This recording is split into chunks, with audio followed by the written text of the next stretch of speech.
Assalamualaikum warahmatullahi wabarakatuh. Good morning, may peace and blessings be with you all. Your Excellency, Mr. Guy Parmelan, Vice President and Federal Council of the Swiss Confederation, Head of the Federal Department of Economic Affairs, Education and Research.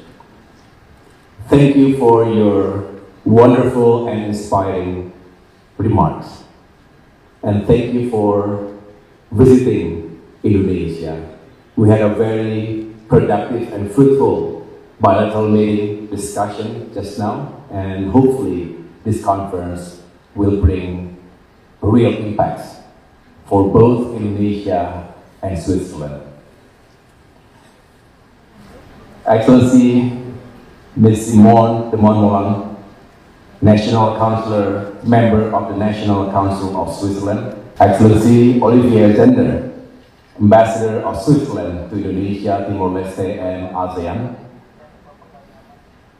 Excellency Andrea Robert-Saxer, Ambassador and Head of Bilateral Economic Relations Division, State Secretariat for Economic Affairs, and one of the best ambassadors that Indonesia has, His Excellency Igede Ngurah Swajaya, distinguished CEOs of Swiss and Indonesian companies, ladies and gentlemen. It is a privilege to join you today at the Innovative Solutions in Infrastructure Development Conference 2025. This is not only a forum to reaffirm our friendship, but also an opportunity to chart a new course of collaboration, one that focuses on building a green, resilient, and smart future together. When I think of Switzerland, I don't only think of precision, of innovation, or of natural beauty. For me, Switzerland is also tied to a very personal experience early in my political career. In 2017, after an intense political campaign in Jakarta, I traveled with my family to Switzerland. And as many of you here would understand, after such a campaign, whether you win or lose, in my case, I lost the election. So you need a moment to recharge, to reflect, to rise stronger. So we flew to Europe and landed in Geneva. Then we drove to Zermatt with its iconic Toblerone-shaped mountain.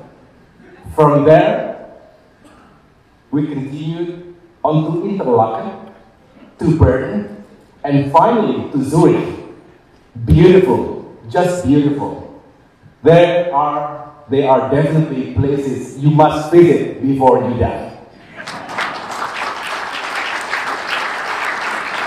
So I was so glad that I picked Switzerland as my healing destination. But it was Zermatt that stayed with me the most. A small town where no cars are allowed, where the only sounds we can hear are footsteps on the streets, and the only air you breathe is just fresh mountain air. That journey gave me peace. It gave me perspective. It gave me inspiration.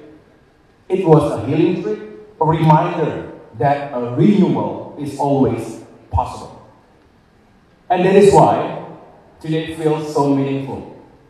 Because Switzerland, for me, is not only a place of beauty and reflection, it is also one of Indonesia's most trusted partners in Europe.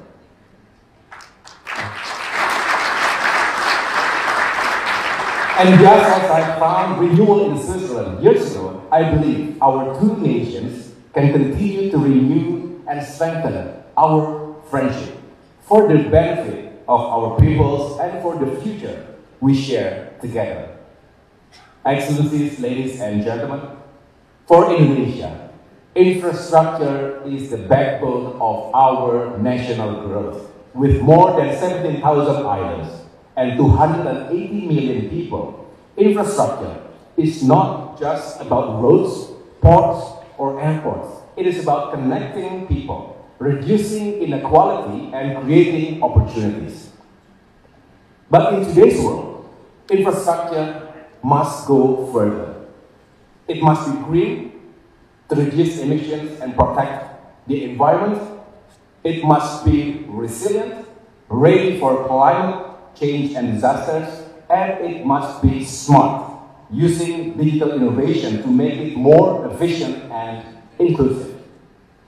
These are the principles guiding us toward the vision of Golden Indonesia 2045, when we aspire to stand among the world's top economies. Ladies and gentlemen, Switzerland is admired worldwide for precision engineering, efficient transport, sustainable urban planning, and clean technologies. While Indonesia offers immense opportunities, a growing economy, a strategic location, and a huge demand for infrastructure, put together, Swiss expertise and Indonesian opportunities are a perfect match. Together, we can create solutions that are not only profitable, but also sustainable, inclusive, and environmentally transformative. Let me highlight 5 areas where I see the strongest potential for collaboration. First, sustainable energy. Indonesia has abundant geothermal, solar, and hydropower.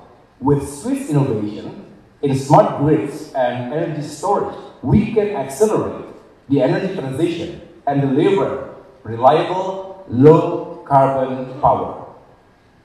Second, green and smart cities. As Indonesia urbanizes, livable and sustainable cities are essential. Swiss expertise in eco-planning, digital twins, and IoT sensors can help us manage mobility, conserve water, and even predict disasters. Third, resilient transport systems. Switzerland's railway inspire us. Indonesia is developing metro and rail systems with low-carbon solutions. Collaborations on electric buses, trams, and autonomous mobility will make our transport greener and more efficient. Fourth, water and waste solutions. Our coastal communities face rising seas and floods. Swiss innovations in water management, flood control, and wasteful energy can safeguard lives and livelihoods. And fifth, last but not least, blue economy infrastructure. With our long coastlines, Indonesia has vast potential in ports, fisheries, and marine renewable energy. Swiss companies can play a vital role in driving innovation in this critical sector. Excellencies, ladies and gentlemen, we know that investors do not just look at opportunities. They look for clarity, for certainty, for security, for confidence. That is why Indonesia has taken bold steps to reform. We are simplifying regulations to make it easier and more predictable to do business. We have established our new sovereign wealth fund, Danantara. I think we've met the CEO of Danantara before, yeah, Mr. Minister Roshan, and expanded public-private partnerships, building transparent and credible platforms for collaboration. And we have also developed special economic zones and industrial corridors, offering tailored incentives and reliable infrastructure. And why invest now? Because Indonesia is entering a historic window of transformation. We are projected to become the world's 4th largest economy by 2045. Our middle class is expanding rapidly. driving both consumption and innovation. And our government, under President Prabowo, is accelerating food, energy, and water security, supported by sustainable infrastructure, the very foundations of long-term growth. So our message is simple, ladies and gentlemen. Indonesia is not only open for business, we are open for partnership that creates values, resilience, and shared prosperity. Infrastructure is not just bricks, steel, and concrete. It is the future we are building, one that is inclusive, sustainable, and resilient. By combining Indonesia's scale and ambition with Switzerland's expertise and innovation, we can set a new benchmark for infrastructure, one that is green, resilient, and smart. Let us turn ideas into partnerships, partnerships into projects, projects into shared prosperity. The future of infrastructure is being built today, and let us build it together. Thank you, terima kasih, mercy. Assalamualaikum warahmatullahi wabarakatuh.